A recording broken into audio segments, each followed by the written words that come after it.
Trump administration is doubling down on tariffs, confirming they won't be going anywhere despite ongoing legal challenges in the federal courts. Now Liberation Day 2.0 is just around the corner, with the pause on tariffs set to expire in just a few weeks. For more, we're joined by Stephen Moore, former senior economic advisor to President Trump, live from Washington, D.C. Welcome to the show. I guess the question most Australians want to know is what are the chances of Australia getting an exemption, particularly on our steel?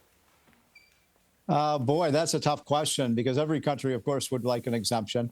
Right now, it looks like, but we're waiting for the Australian government to kind of knock on the door or phone up Trump and cut a deal. You know, Trump is the ultimate deal maker. He wrote the book, The Art of the Deal. So we're waiting for countries. You know, we've got a deal so far with the UK, and we're, at least on paper, we have a deal with China, and other countries seem to be lining up for this. So I think we're pretty optimistic that Trump will get deals that will level the playing field. You know, it is true we're one of the lowest tariff countries. So all Trump is really asking for is for other countries to lower their tariffs to the levels we charge. So, Steve, what is the best way to get a deal? What is the best way to deal with Donald Trump right now and to, at the very least, lower that tariff before the cutoff date? Great question. I think you get on the telephone, you call up the White House, and you agree to agree. And look, Trump wants to get these deals done quickly.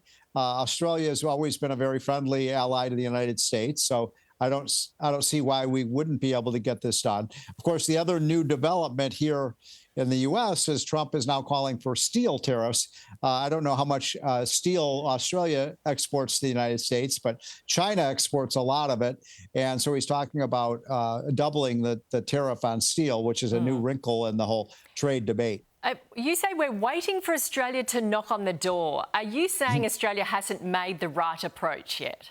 Well, I don't know. You know, I have to say I'm not at the White House now. I mean, I'm not in the Oval Office. I did work for Trump in his first term. So I don't know which countries have made that call and which haven't. I just can tell you that the two countries that have made deals so far are the UK and China. And then the European Union is now talking about sitting down with Trump. You probably know better than I do about whether Australia is ready to make a deal. Okay. Yeah, it sounds like we need to be more proactive. Steve, really appreciate your time. Thank you.